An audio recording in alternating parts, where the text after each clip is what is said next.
শুভ সকাল। আমি কি করছি এই দেখো, গাছের জিনিস এর স্বাদই আলাদা, তাই না বলো? দেখো এতগুলো পেয়েছি, এই পড়ে গেল, এই কটাই হাতে দিয়ে দেবো। গাছের জিনিস বলে কথা। আমি এখন কি করছি, আমি এখন আলু পোস্ত করব, বাঙালির প্রিয় সব থেকে ঝিঙে আলু পোস্ত। দেখো আলুটা তেলের মধ্যে চাপিয়ে দিয়েছি ফোড়ন দিয়ে। এখানে ঝিঙেটাও কেটে ধুয়ে রেখে দিয়েছি, জল ঝরতে দিয়েছি। যেহেতু জল জলের সবজি তো একটু জলটা ভালো করে ঝরে গেলে খুব ভালো হয়।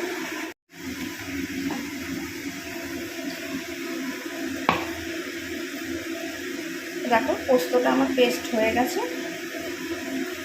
আর হবে কাবলি ছোলার তরকারি, এটাও আমি ধুয়ে টুয়ে রেখে দিয়েছি, প্রেশার কুকারে দেবো। আজ কিন্তু একদম নিরামিষ। বলি না এক একদিন দেখবে নিরামিষ খেতেও দারুণ লাগে, রান্না করতেও বেশ মজা লাগে, কিন্তু কোনো ঝামেলা নেই।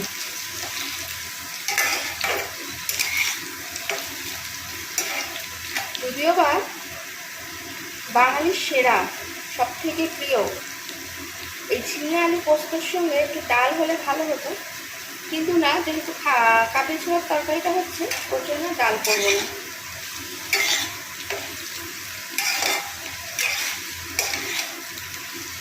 কারণ ডালটা আমাদের বাড়ির কেউই খেতে একটু পছন্দ কম করে আর কি, বুঝেছো?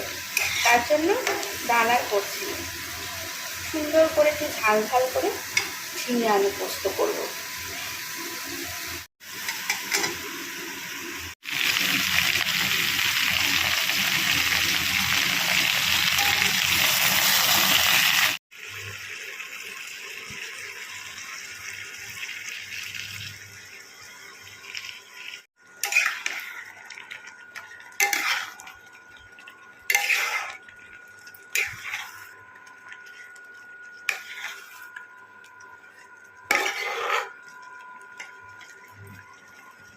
বাঙালির সেরা ঝিঙে আলু পোস্ত, তাতে কিন্তু কাঁচা সর্ষের তেল আর কাঁচা লঙ্কা জাস্ট ফাটাফাটি, তাই না বলো?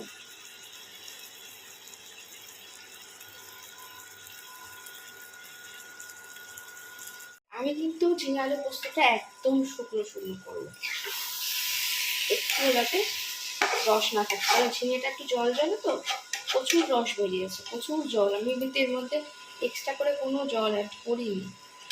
একটুখানি যা এই যে মশলা ধোয়া বাড়িতে একটুখানি দিয়েছিলাম, কিন্তু ঝিঙে থেকেই একবারই জল বেরিয়ে গেছে।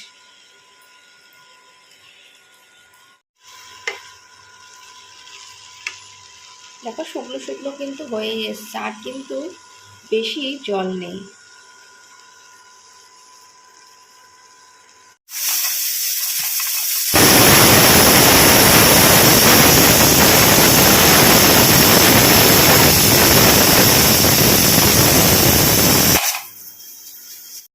সকাল থেকে রান্না করতে করতে বেজায় হাঁপিয়ে গেছি, বড্ড খিদে পেয়েছে। কি খাই ভেবে না পাই।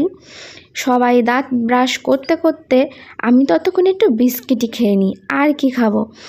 অন্যদিন যদি আবার খেতে বলে না, এখন ভোরবেলা কাজকর্ম বেশি করলে তখন কিন্তু একটু খিদেই পায়। যদি আমি ঘুমিয়ে থাকতাম তখন খিদে আমার কোথায় চলে যেত, তখন আর খাবার কথা মনে পড়তো না, মা ডেকে ডেকে ডেকে ডেকে পাগল হয়ে যেত। পড়েছি খেতে ঝিঙে আলু পোস্ত, খেতে ভালোবাসতো, কে ভালোবাসতো তোমরাই কমেন্ট করে জানো। আমি তো বাবা তো সব কিছু ভালোবাসে। লঙ্কা এই দেখো একদম লাস্টে দিয়েছি, এই লঙ্কাটা মেখে খাও, দারুণ টেস্টি, ঝাল ঝাল।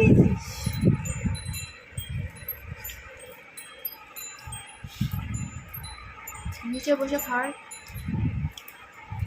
একটা আলাদা রকম ভালো লাগা আছে বলো। রোজই তো চেয়ারের টেবিল চেয়ার টেবিলে বসে খাই। যদিও বা এখনকার দিনে ওই পা ব্যথা, কোমর ব্যথা, হাঁটু ব্যথা এইসব নিয়েই মানুষেরও বেশি নিচে বসতে অসুবিধা হয়।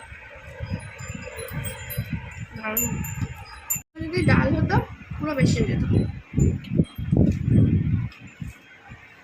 দারুণ লাগছে, পোস্তটাই তো এত হয়ে গেছে, অনেকটা অনেকটা ঝাল ঝাল।